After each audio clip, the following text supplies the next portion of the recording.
how to turn off professional account on Instagram. Hey everyone, welcome back to Tech Talks. Today I'm going to show you how to turn off your professional account in Instagram. Let's dive right in. First of all, open the Instagram app on your phone and make sure to log into your account.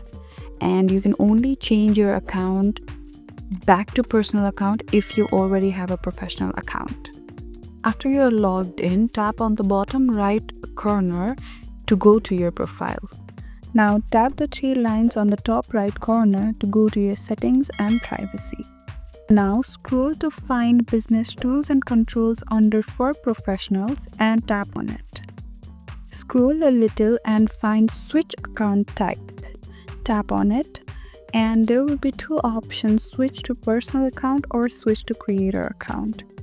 If you want a normal account, click on switch to personal account, and if you want to create content and grow more on Instagram, then click on switch to creator account. Here I'm choosing to switch to personal account. After I click on the option, you'll be asked again to confirm your decision, and after a few seconds your account will be changed to personal account. And that's it. That is how you turn off professional account on Instagram. If you like the content, don't forget to like and subscribe for more similar tech tips.